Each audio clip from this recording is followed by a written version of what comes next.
alignment is everything. If you are not doing stretches with the correct alignment, you may not even be really stretching at all and may in fact actually be causing harm to your muscles, harm to your joints, rather than creating length, improving your flexibility and your mobility, and being able to move more freely. You could actually be causing more restriction. You could be tightening your muscles because you're actually doing more harm than good. So today, let's go through the 5 stretches that most people do incorrectly. The first one is the fold. And the reason I say the fold is it's not just the standing forward fold, it's also the seated forward fold. The mistake that I see most commonly, above all other stretches, honestly, is firstly rounding the spine, keeping the legs straight so that you can touch your toes. And then of course the same thing is happening with this standing forward fold. So we're rounding to get down, so you feel like you're stretching more, but you're actually not. Alternatively, and we'll start here, what I want you to focus on is a straight spine. So nice straight spine, bend your knees, send your tailbone out even. Now I don't want a full arch, but just send it out and back. You've got a nice straight spine, you're drawing your shoulder blades together, bend your knees and find belly to thigh connection.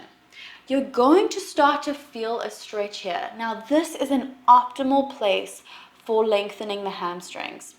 Your hips are square, your spine is straight, and you're creating that pull that you want so that you can lengthen the hamstrings. Once you are here and you have that belly to thigh connection, now you could have really bent knees.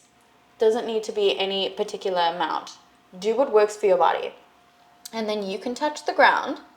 This is where you start to straighten the legs. Now, I encourage you to take a deep breath in through the nose. And then as you exhale, start to straighten the legs. Now, they may not straighten at all.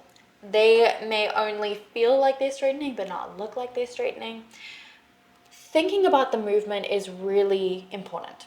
So when you're really focusing on straightening the legs, even if they're barely moving, you're still doing a lot of work.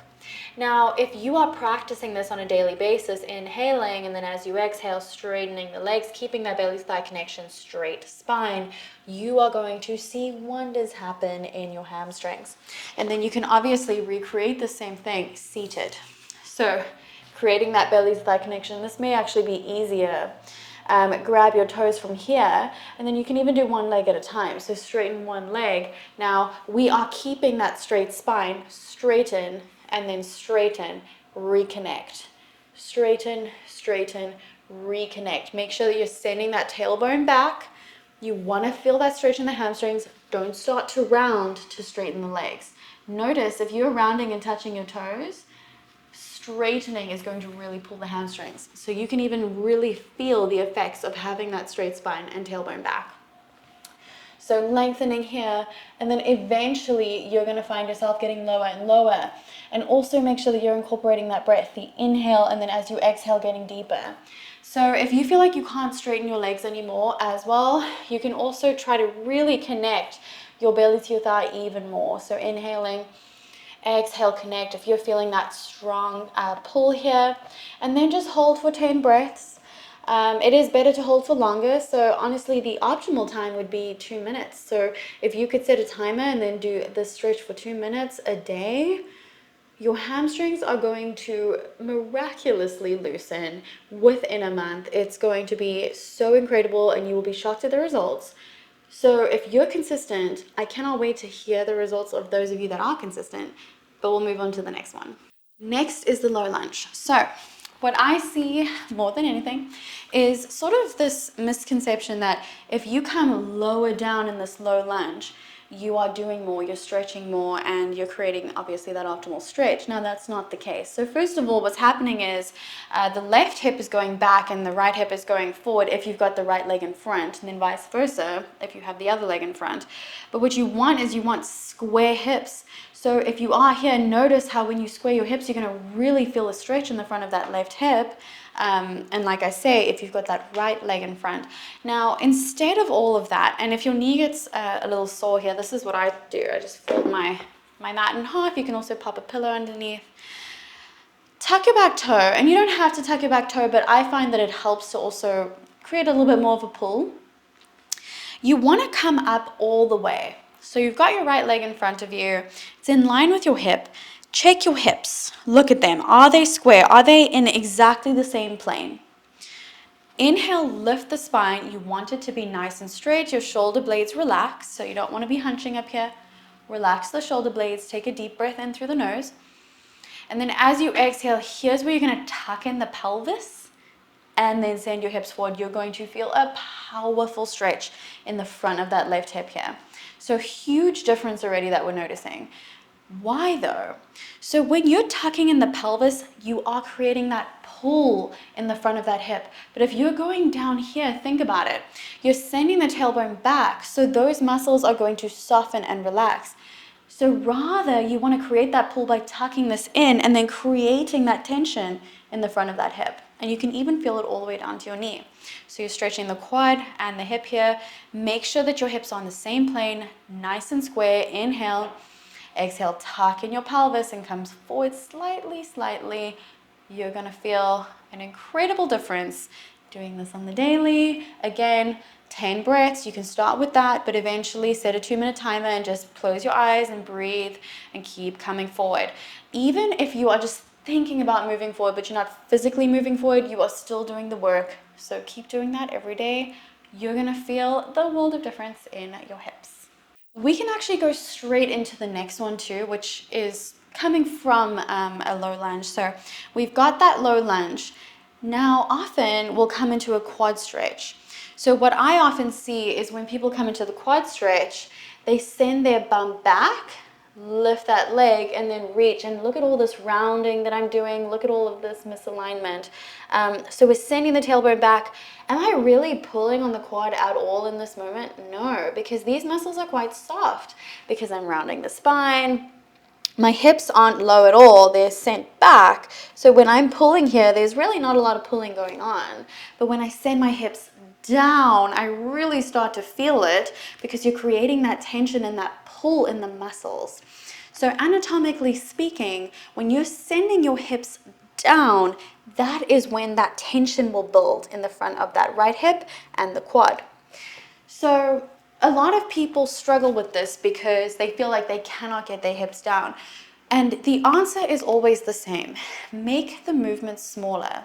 If you feel like you cannot get your hips down and you cannot even get your hand to the ground, simply come down as much as you can and then reach down for the ground.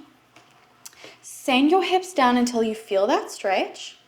And you want to make sure that you're not sending your bum back. So you've got a nice straight line from the top of your head all the way down to your knee, a little bit of a diagonal line. Then kick your heel to your booty. So you don't actually have to reach back at all. Kick your heel to your booty. You want to feel that stretch. And if you can reach back for it. The other option is to bring a block underneath your hand here. My blocks are somewhere. Let me grab it quickly. So you can actually bring the ground closer to you. Lift yourself up, and this is a great way to make sure that you've got a nice straight spine. You're able to open up your chest and reach back for your foot here, and then you'll really feel that stretch in the quad. That's how you're going to get that flexibility there. It's a very tight area, especially if you are sitting for long periods of time and then you're doing this quad stretch that is completely misaligned. You're not going to improve and you're just going to get frustrated. So that is how you do that quad stretch. The next one that I want to talk about is malasana, or just in general actually, like Skandasana and malasana, and I'm going to kind of combine the two just because this is what I see a lot. And I think it causes so much more of a struggle than what really needs to happen, especially in beginners. They're very convinced that they're not capable of doing these stretches. So Skandasana is the one where you go into sort of that half malasana, you go to the other side. Obviously, this is an advanced version. But what I see a lot is when people come into Skandasana, they lean back. So first of all, the heel comes up, which is not incorrect. It's just simply tightness in the calf and the tendon and the foot, or one of them or all of them combined. Now, lifting the heel is not the problem. The problem here is leaning back, okay? So they tend to fall a lot. So that makes this so much harder. But if you think about it, rather to bring your weight forward, send your tailbone back. So showing you from the side, So I'm sending my tailbone back. My weight is forward. Now I can bring my heel down, but if you can't, that's okay. So lengthening the spine once again, sending that weight forward is really going to help you balance this out. If I'm leaning back, that makes it really hard for me to come into Skandasana. And then the same thing, goes for malasana. Now I'll show you with my heels up. So I'm coming into malasana. Again, I'm seeing people lean back. Now you're putting your knees in a weird position. You're putting your hips in a weird position. Instead, send that tailbone back. We've got the weight forward, almost like you have a weight here on your sternum if you've got your hands here. That weight forward is going to make a huge difference for you. And then you're sending your knees back. So making sure that you're really working on strengthening the hip joint as well by drawing the knees back, sending that weight forward. Again, so if you are thinking, I cannot even get down to that position, how am I supposed to do that? Here is how you make the movement smaller. So when it comes to Skandasana, start here, wide-legged stance, come down until you feel like you can't anymore. This is Skandasana too, by the way, right? So it's just a much smaller version. Again, you can practice that equilibrium, sending the tailbone back, weight forward. You can practice this up here, okay? Make it smaller. Eventually, you can kind of practice bringing your hands to the ground and then bringing your weight all the way down. Malasana, wide legs, bend the knees. This is malasana. Tailbone back, weight forward, and lift up, right? So this is a very, very small version of malasana, okay? Practice coming down and lifting up. If you want to practice malasana a little bit more, you can also use blocks to bring the ground closer, but just bending, sending your knees back, and then lifting back up. So keeping it small, lessen the movement, practice those motions, and you will get those positions in no time. The final position I want to talk about is the straddle. So first of all, I see a lot of people coming into the straddle with the mindset of keeping the legs straight. Again, we don't need to do this. You can bend your knees, send the tailbone back, lift up the spine, weight forward here. You can practice having wide legs without having them straight. So this just takes a lot of pressure off the rest of your leg too, if you just want to focus on opening up the hips. So notice how when you bend your knees, you can come a lot wider.